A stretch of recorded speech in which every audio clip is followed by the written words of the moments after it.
والسلام علی من لا نبی بعدہ اما بعد فاعوذ باللہ من الشیطان الرجیم بسم اللہ الرحمن الرحیم محمد رسول اللہ والذین معه اشداء علی الکفار رحماء بینہم قال النبی صلی اللہ علیہ وسلم اصحابی النجوم فبیہم اقتدیتم اہتدیتم او کما قال صدق اللہ وصدق رسولہ النبی الکریم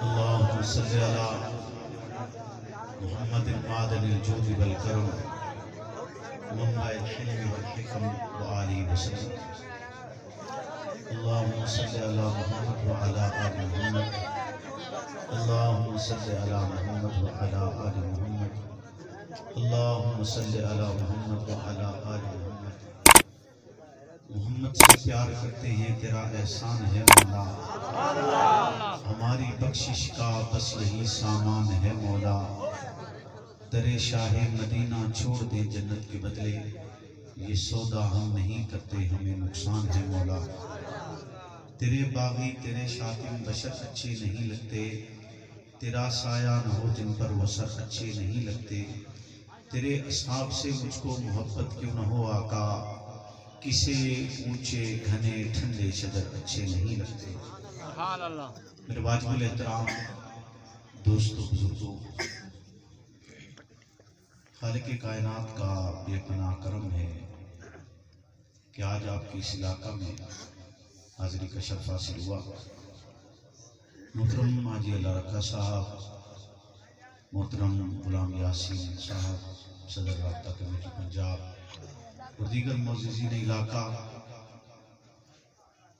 اور وہ عزیز دوست جن کی پرخلوص دعوت پر یہاں حاضری کا شرف حاصل ہوا ہے وقت کی تھوڑی سی دیری کی یقیناً آپ سے معذرت خواہ ہیں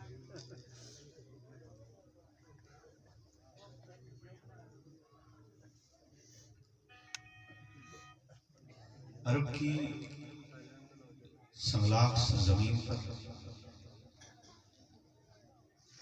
حضرت محمد رسول اللہ صلی اللہ علیہ وسلم لا الہ الا اللہ کا اعلان کیا آپ کا یہ اعلان کرنا تھا کہ اس وقت کے بڑے بڑے سرداروں کے پاؤں تلے سے زمین نکل گئی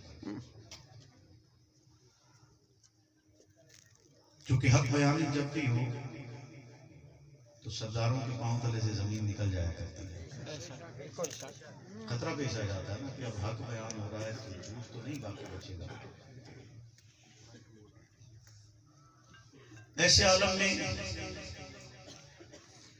جب رسالت پناہ نے اعلان کیا لا الہ الا اللہ تو اس وقت اس لمحے میں آپ پر ایمان لانے والا کوئی نہیں تھا ایمان لانے والا کوئی نہیں آپ اکیلے تھے تنہا ایک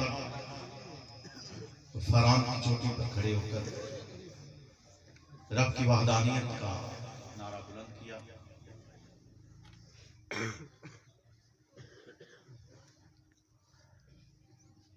اسی عالم میں ایک شخص مکہ کے باہر سے مکہ میں داخل ہوا رہنے والا مکہ کا ہی تھا سفر کی غرض سے مکہ سے باہر گیا اور پھر واپس لوٹا اور جب واپس لوٹا تو لوٹ کر جیسے ہمارے ہاں عرف عام میں ایک دستور ہے اگرچہ آج دنیا جدید ہو گئی موبائل کے ذریعے آپ تک ہر لمحے کی خبر بھی پہنچ رہی ہے اس کے باوجود بھی ہمارے ہاں یہ مزاج موجود ہے اور وہ زمانہ تو ایسا تھا کہ اس وقت خبریں سینہ بسینہ پہنچتی تھی تو آ کر اس مسافر نے پوچھا کہ کوئی نئی تازی کوئی نئی تازی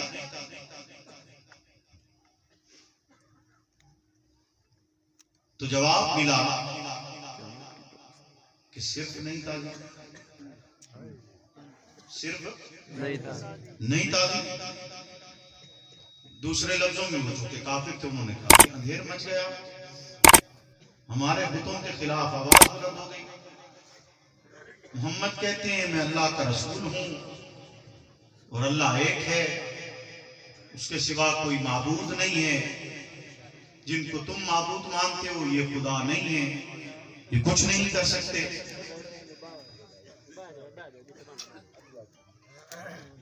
یہ والے علاقے والے لوگ نا ایک ہی دفعہ اپنا مسئلہ حل کر لیں, اگر تسلی سے کر سکتے ہیں تو کر لیں, نہیں تو پھر چھوڑ دیں. بعض مسئلے جو حل نہ ہو سکتے ہیں انہیں چھوڑ دیا جانا چاہیے. ایسے ہے کہ نہیں ہے؟ مسئلہ تو حل ہوا بھائی کہ نہیں ہوا؟ ہو گیا. کوئی کسر ران دیے تو کر لو, کیوں آ جاؤ.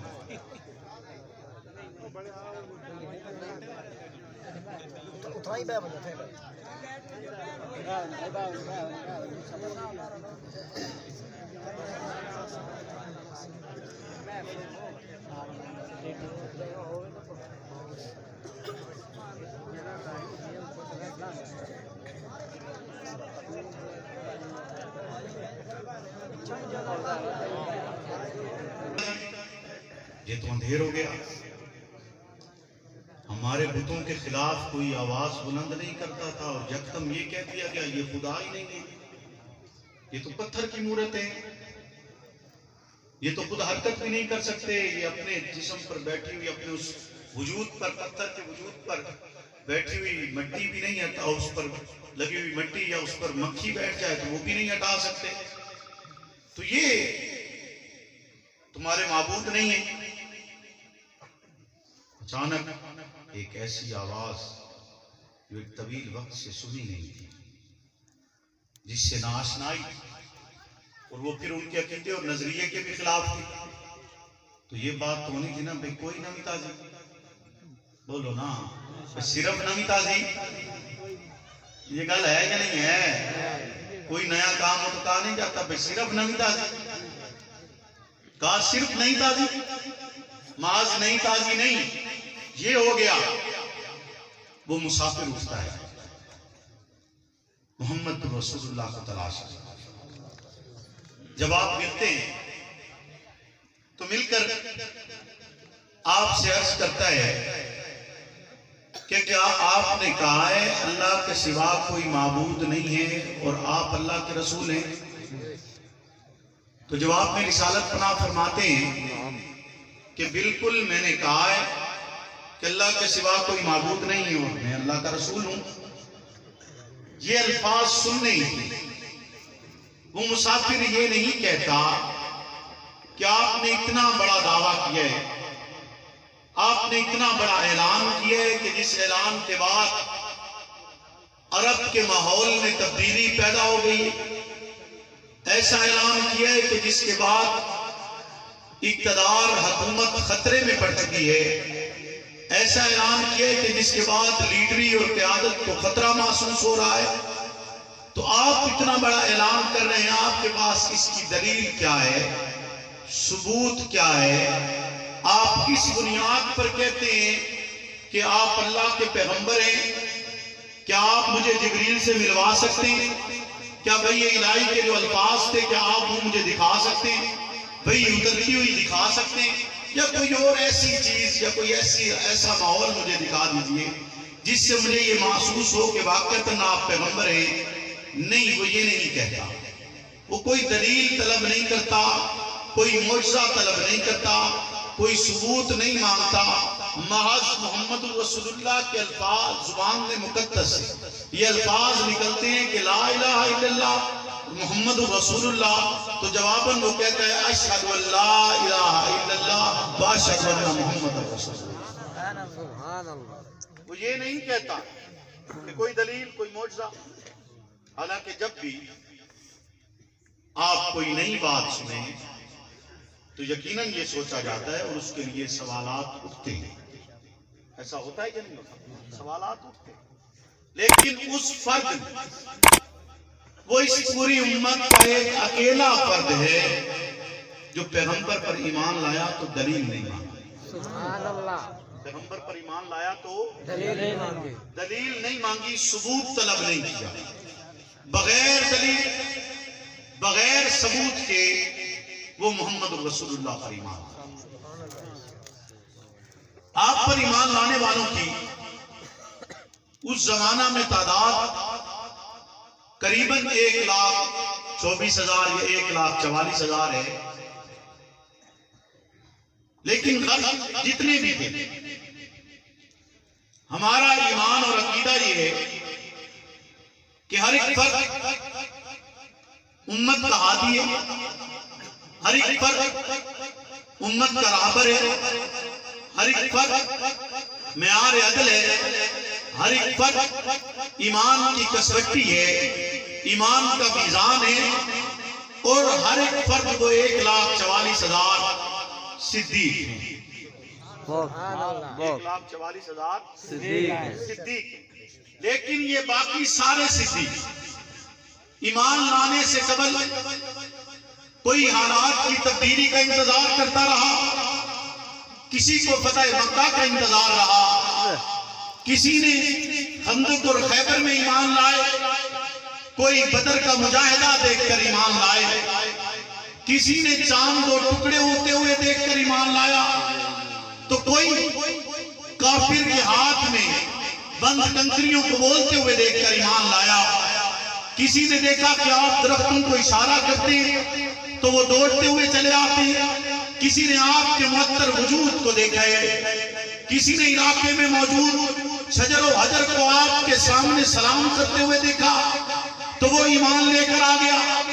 غرض ہر ایک فرد نے، امت کے ہر ایک فرد نے کچھ نہ کچھ دیکھا، معجزات دیکھے، حالات دیکھے، آپ کے بیانات کو سنا، آپ کی گفتگو کو سنا، آپ کی استقامت کو دیکھا کہ آپ کانٹوں پر چلیں تب بھی آپ کی زبان سے لا الہ کے علاوہ کوئی الفاظ نہیں نکلے، کسی نے دیکھا کہ آپ کے سامنے اقتدار رکھا گیا ہے تب بھی آپ نے لا الہ کے الفاظ تبدیل نہیں کیے، کسی نے آپ کو شیب ابی طالب میں دیکھا، پتے کھا کر گزارا کرتے ہوئے دیکھا، لیکن لا الہ کے الفاظ کی تبدیل نہ ہونے کی بدولت وہ آپ پر ایمان لائے، آپ پر پتھر برستے رہے، لیکن نظریہ الفاظ تبدیل نہ ہونے کی بدولت کوئی آپ پر ایمان لائے، تو کسی نے آپ کی مہر نبوت کو دیکھا تب ایمان لائے، کوئی آپ کے پسینے کی خوشبو کو سن کر ایمان لائے۔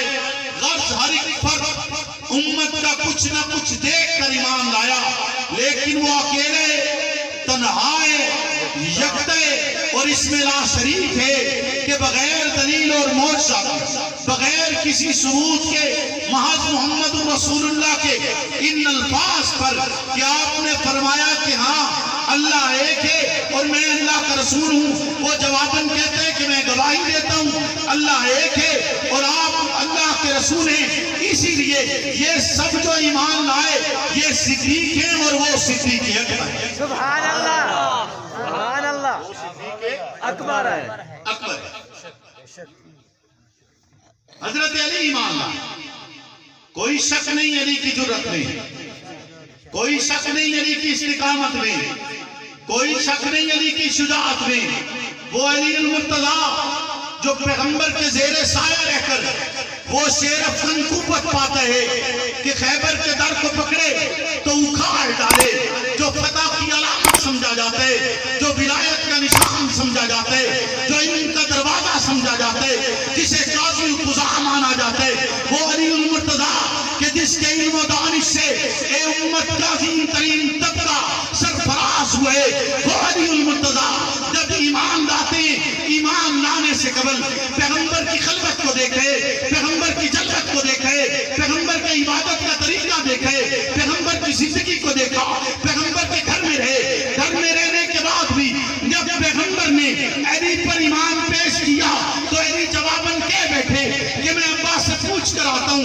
پھر راستے میں پہنچے اور واپس لوٹ آئے، 11 سالہ عمر تھی، ہم سمجھتے ہیں علی المرتضیٰ واپس آئے، عباس سے پوچھا نہیں، لیکن ایک لمحے میں خیال تو آیا نا کہ میں عباس سے سوال کرتا ہوں، لیکن یہ وہ ہے کس نے والد سے نہیں پوچھا، بچوں سے نہیں پوچھا، رشتہ داروں سے نہیں پوچھا، علاقے سے نہیں پوچھا، دوستوں سے نہیں پوچھا، قرابت داری سے نہیں پوچھا، بغیر کسی سے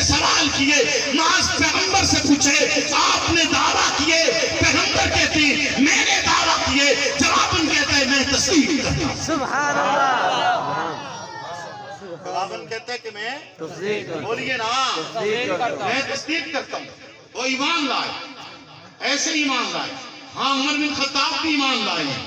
وہ عمر بن خطاب جو درہ مارے زمین کانپنا چھوڑ دے, وہ عمر بن خطاب جو خط لکھتے تو نیل اپنی روانی پہ جاری ہو جاتے, وہ عمر بن خطاب جو چادر بھیجے تو غار سے نکلنے والی آگ واپس داخل ہو جاتی ہے, وہ عمر بن خطاب جو جب 22 لاکھ مربع میل کا حکمران ہے تو اس کے پورے دور حکومت میں آخری سرے سے لے کر پہلے حصے تک, آخری انتہائی نقطے سے لے کر ابتدائی نقطے تک اگر ایک عورت زیور پہن کر سفر کرنا شروع کرتی ہے تو عرب کے اس ماحول میں جہاں ڈاکو بھی پائے جاتے تھے وہاں پر کوئی اس کی طرف ہاتھ نہیں بڑھاتا, کوئی اس پر آواز نہیں کستا. وہ عمر بن خطاب جو پرمند لگا ہوا لباس پہن کر بیت المقدس چلا جائے تو بیت المقدس کی چابیاں بغیر جنگ کیے اس کے قدموں میں رکھ دی جاتی ہیں. وہ عمر بن خطاب جو تیز نگاہ سے سورج کو دیکھے تو سورج بادلوں کی اوٹ میں چھپ جائے. وہ عمر بن خطاب جس نے پہلی مرتبہ بیت اللہ میں محمد اور آپ کے جانشینوں کو نماز پڑھوائی اور یہ کہہ کر پڑھوائی کہ پڑھیں گے آج کعبہ میں, وہ روکے جس میں طاقت ہو اڑا دوں گا نسل اس کا. کفر کا جو نواب آیا, ہاں عمر بھی ایمان لائے لیکن ایمان لانے سے قبل آپ نے تلوار بھی نکالی ہے. ایمان لانے سے قبل آپ نے دوسرا راستہ بھی اختیار کیے. ایمان لانے سے قبل آپ نے سوال بھی کیے. ایمان لانے سے قبل آپ اپنی بہن کے دروازے پر بھی گئے, اس گھر میں داخل ہوئے, بہن کے گھر سے آواز سنی کہ کتاب اللہ کی آواز آ رہی ہے. یہ تو وہی لفظ ہیں جو محمد کہا کرتے ہیں, یہ وہی الفاظ ہیں, وہی حروف ہیں, وہی طرز ہے. اسی طرز پر جب عمر بن خطاب کی بہن فاطمہ بھی وہی الفاظ ادا کر رہی تھی تو وہ گھر میں داخل ہوئے, بہن پر تشدد شروع کیا, تشدد کرتے رہے حتیٰ کہ بہن لہو لہان ہو گئی.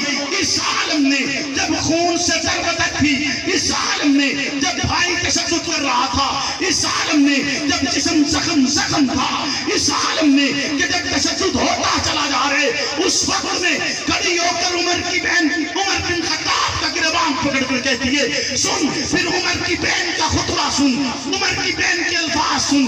وہ کہتی ہے عمر سن میری الفاظ, تو بھی خطاب کا بیٹا ہے, میں بھی خطاب کی بیٹی ہوں, تیرے اندر بھی لہو وہی ہے جو میرے اندر ہے. تو میں تجھے کہنا چاہتی ہوں اگر تو مجھے اس بات پر مجبور کرنا چاہتے میں محمد کا دامن چھوڑ دوں تو پھر یاد رکھ محمد کا دامن نہیں چھوڑا جا سکتے, دنیا چھوڑی جا سکتی. نعرہ تکبیر, شان صحابہ, مقام صحابہ, گلی گلی نگر نگر, گلی گلی نگر نگر, پیروں پر پہ چھا گیا عمر, عمر پیروں پر پہ چھا گیا.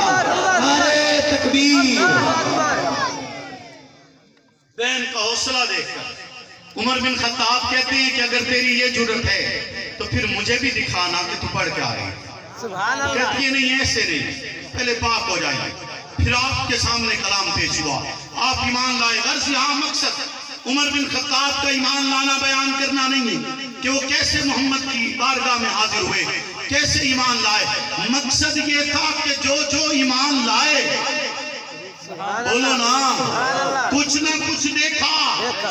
اسی لیے ہم کہتے ہیں علی صدیق ہے, عثمان صدیق ہے, عمر صدیق ہے, لیکن ابو بکر صدیق اکبر ہے. سبحان اللہ.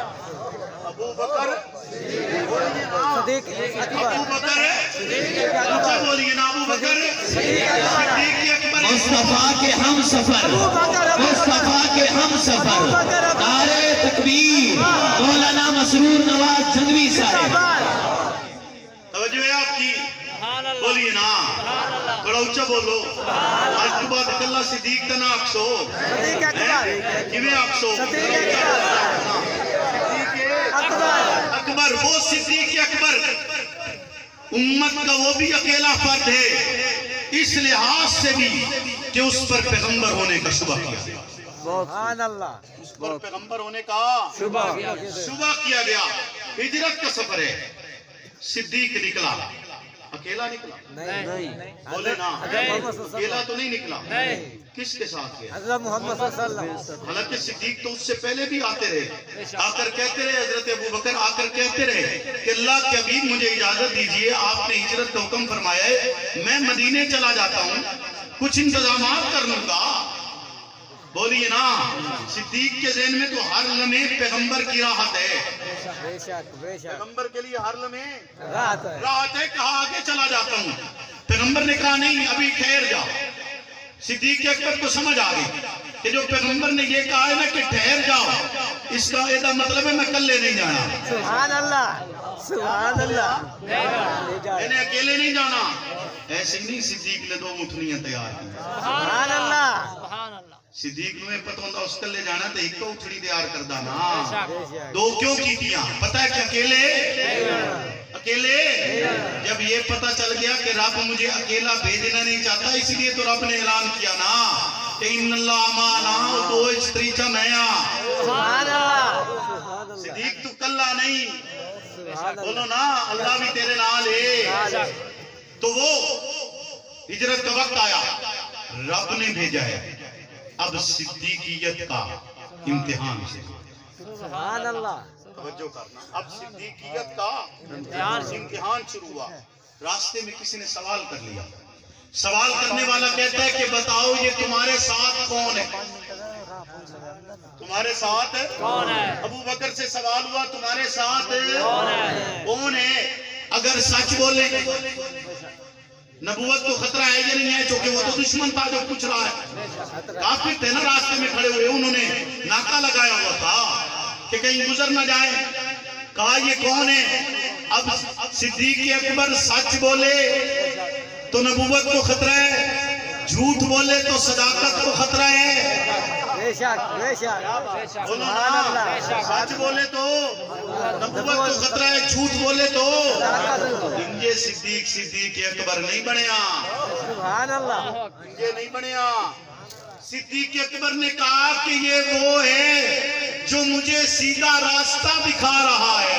سبحان اللہ. یہ وہ ہے جو مجھے سیدھا راستہ دکھا رہا ہے، جو مجھے منزل کی طرف پہنچانا چاہتا ہے. صدیق کے یہ الفاظ تھے. چلتے چلتے قبا کی وادی آئی.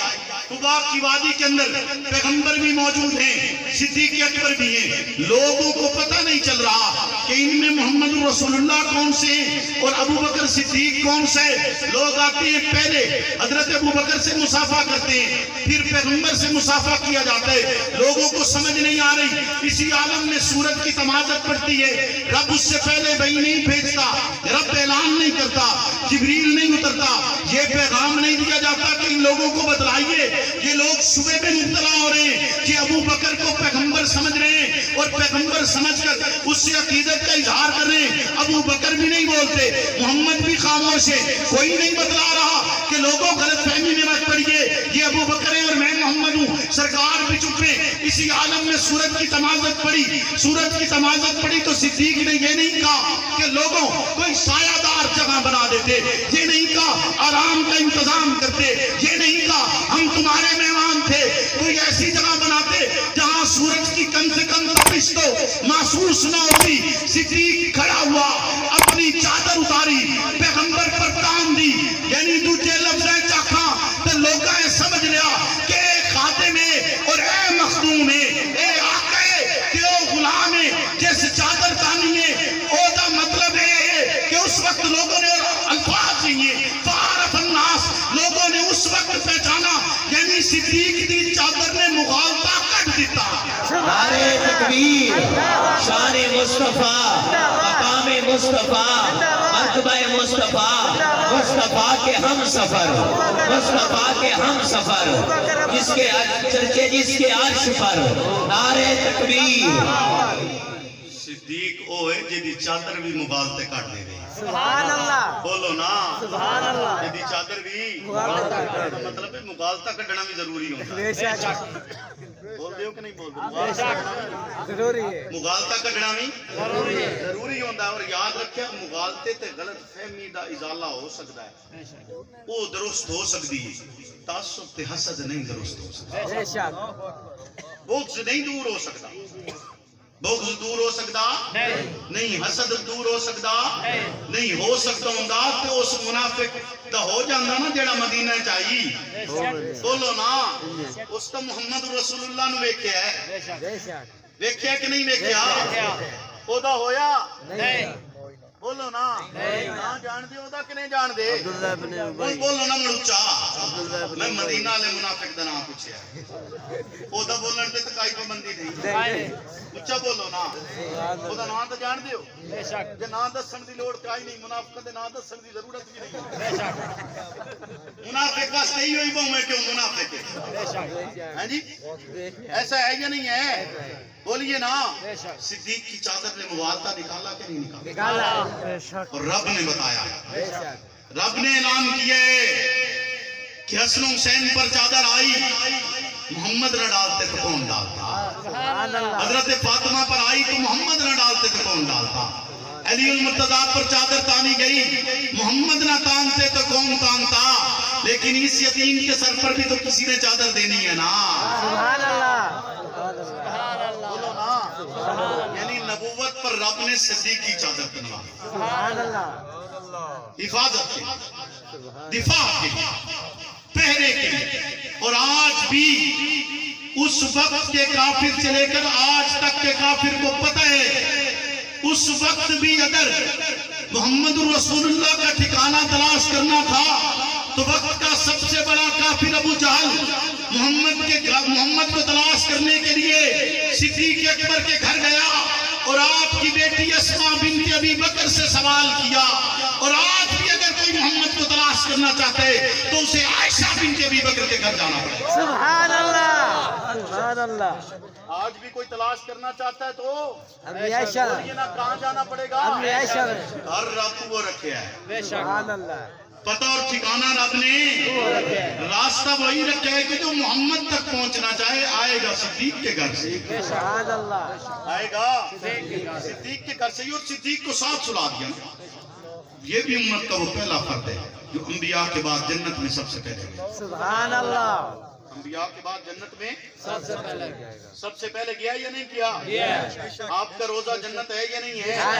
آپ نہ بھی کہتے تب بھی تھا کہ نہیں تھا؟ آپ نے تو فرما دیا تو بات مزید تائید کی ہو گئی، لیکن آپ نہ بھی کہتے تو تب بھی وہ مقام جنت تھا۔ تو وہ صدیق اکبر جس نے بغیر دلیل اور معجزہ کے جو ایمان لایا، کوئی سوال نہیں کیا پیغمبر سے، کچھ نہیں پوچھا، کوئی آپ سے معجزہ طلب نہیں کیا، بغیر دلیل اور ثبوت کے ایمان لانے والوں میں سے وہ پہلا اور اکیلا اور یکتا فرد ہے، اس کے علاوہ اور کوئی فرد نہیں، اور نہ قیامت تک کوئی ہوگا۔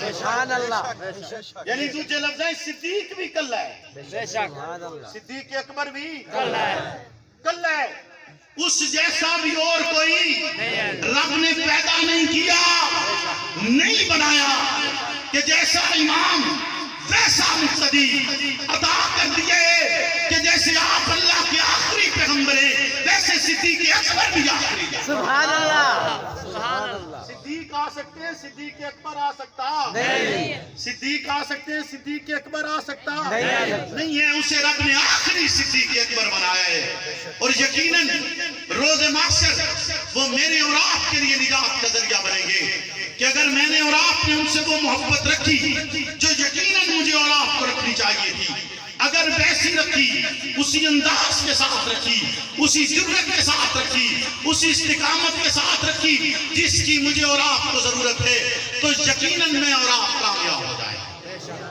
یقیناً میں اور آپ بولیے نا کامیاب ہو جائیں گے کہ نہیں ہوں گے؟ جرأت کی لوڑ ہے کہ نہیں ہے؟ یا حالات تو ڈرتے ہو؟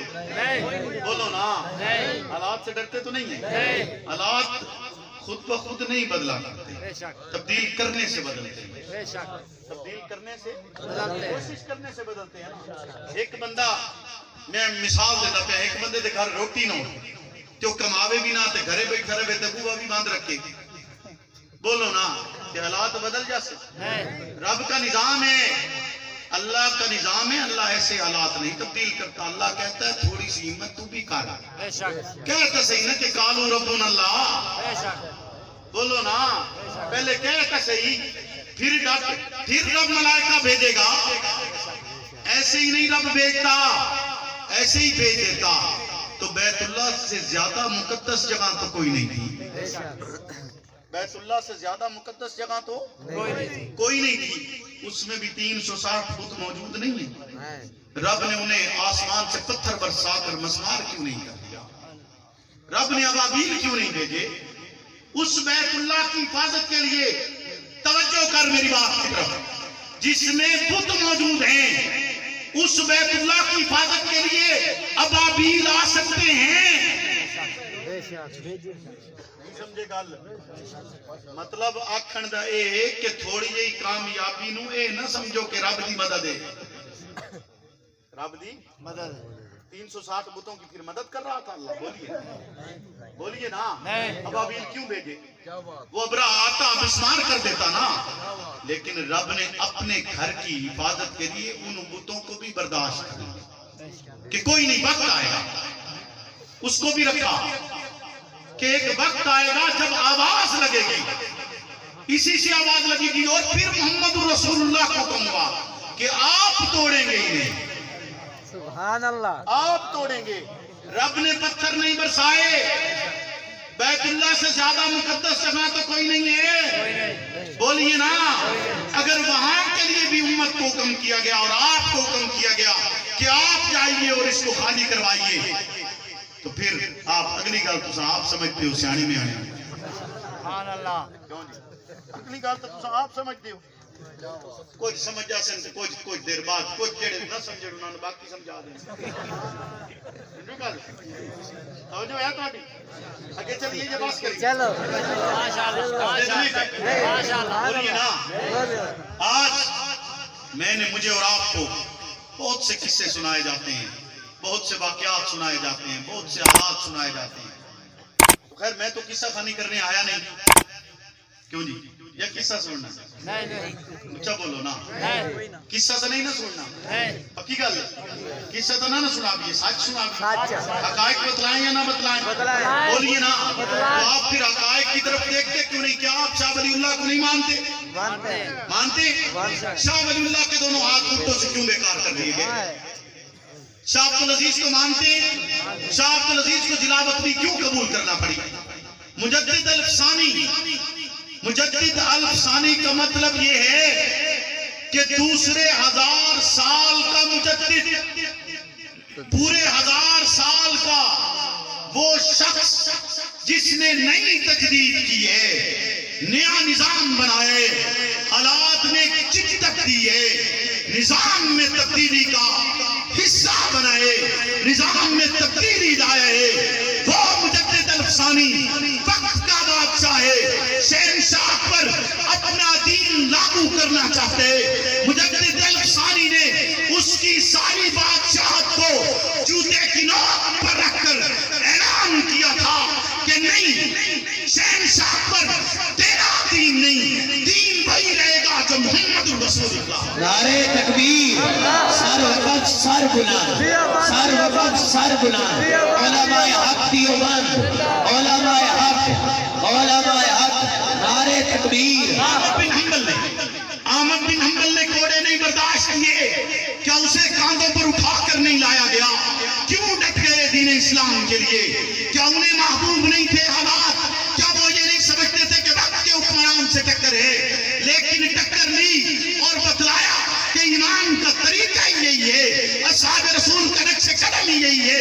کیا امام اعظم ابو حنیفہ وہ وقت کا عظیم ترین انسان کہ جس نے ایک ایسی فقہ مدون کی ہے کہ قیامت کے دن تک ایک کثیر تعداد اس کی فقہ پر عمل کرتے ہوئے، اس کی فقہ پر عمل کرنا واجب سمجھتے ہوئے عمل کرتی رہے گی، دین اسلام سیکھتی رہے گی.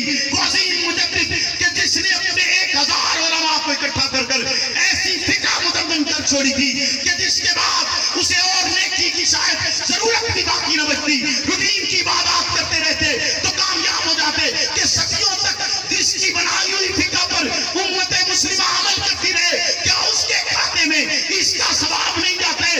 اس کے باوجود اس امام اعظم کا جنازہ جیل سے کیوں نکلا ہے؟ سبحان اللہ. اس کا جنازہ جیل سے کیوں نکلا؟ یہی بتلانے کے لیے کہ صحابہ رسول جیسا ایمان کہنا آسان ہے، لانا اسی طرح مشکل ہے۔ لانا جنہوں نے اس وقت کے فرعون کے مقابلے میں جو ایمان لائے تھے، جنہیں پھر تکتی ہوئی ریت پر لٹایا گیا ہے، جن کو دو اونٹوں کے درمیان باندھ کر چیر دیا گیا ہے، لیکن انہوں نے محمد رسول اللہ کے پیغام کو تبدیل نہیں کیا، نظریہ نہیں بدلے، اور انشاءاللہ العزیز اسی طرز پر چلتے ہوئے میرے رب نے میری اور آپ کی زندگی رکھی۔ انشاءاللہ اسی سرزمین پر پاکستان کے آئین اور قانون کے دائرے میں رہتے ہوئے عوامی قوت کے ساتھ ہم اصحاب رسول کے لیے اور اپنے لیے وہ حقائق بنوائیں گے جو ہمارا حق ہے۔ سبحان اللہ، انشاءاللہ انشاءاللہ۔ ہمیں اپنے نماز نے یہی سکھایا، یہی درس دیا ہے، جان دے کر درس دیا، تکلیف سہ کر درس دیا، تشدد برداشت کر کے درس دیا ہے، الف ننگا لٹکا کر جسے پیٹا جاتا رہا، جسے جنگ کی گلیوں میں گھسیٹا جاتا رہا، تم مجھے نصیحت کرو گے، کیا مجھے نظر نہیں آتا کہ میرے والد کو گھر سے پاؤں سے پکڑ کر جنگ کی گلیوں میں گھسیٹا جاتا تھا؟ کیسے چھوڑ دیا جائے، کیسے اس راستے کو تبدیل کیا جائے، کیسے ان کی آواز کو بلند نہ کیا جائے؟ یقیناً کرتے رہیں گے، یہ کہہ کر کرتے رہیں گے، فنا فی اللہ کی تہ میں بقا کا راز مجھ پہ ہے، جسے مرنا نہیں آتا اسے جینا نہیں۔